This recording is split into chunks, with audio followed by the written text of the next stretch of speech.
सब प्रेम साहिब बंदगी। सदगुरु कबीर साहब के अनमोल शब्द, सदगुरु कबीर साहब के ज्ञान रूपी शब्दों को चैनल के माध्यम से आप सभी प्रतिदिन श्रवण कर रहे हैं।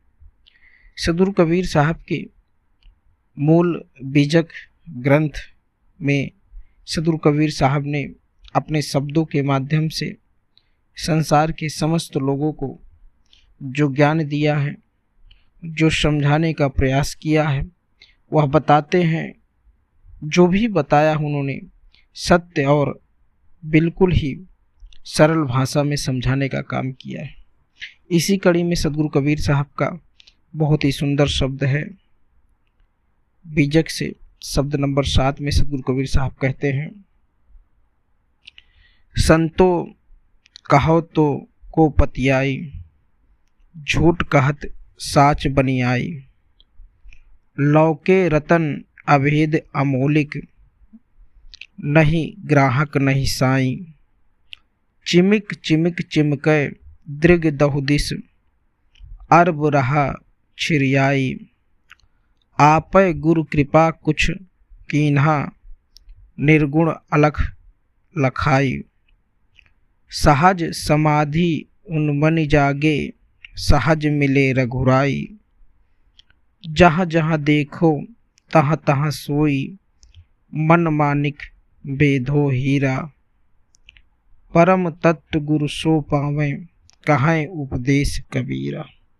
सदगुरु कबीर साहब बताते हैं, कहते हैं कि हे संत लोगों, मेरा कहने का कोई विश्वास नहीं करता।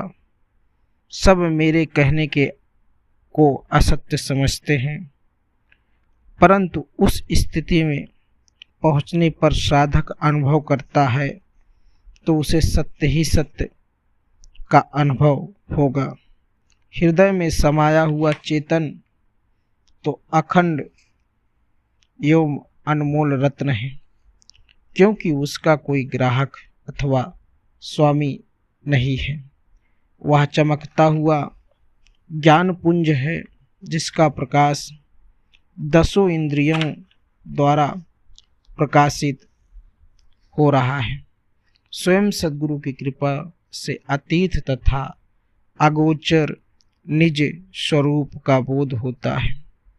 वृत्त जब निज स्वरूप में स्थिर हो जाती है तो सहज में समाधि लग जाती है और दशा भी उन्मनी हो जाती है तथा वृत्त स्वरूपाकार हो जाती है।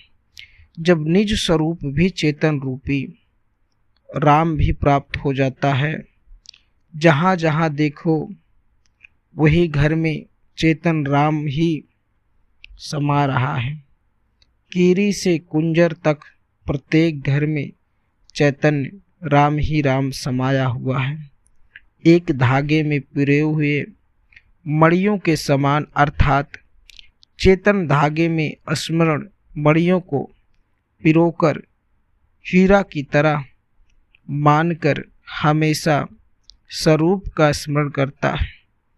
कहने का अर्थ यह है कि इस परम तत्व तथा स्वयं के स्वरूप को बोध सद्गुरु को कराने में समर्थ है।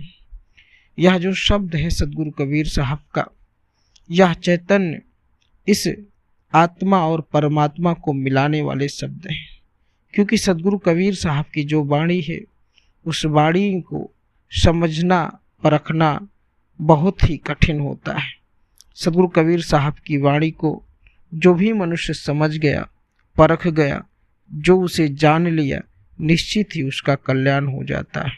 सद्गुरु कबीर साहब ने संसार के समस्त लोगों को ज्ञान की एक पोटली बांधकर बीजक रूप में प्रवाहित की, क्योंकि बीजक में सद्गुरु कबीर साहब का जो ज्ञान रूपी शब्द है, जो अनमोल वाणियाँ हैं, जो उनमें बताए गए एक एक सार शब्द हैं, वह शब्द अनमोल हैं।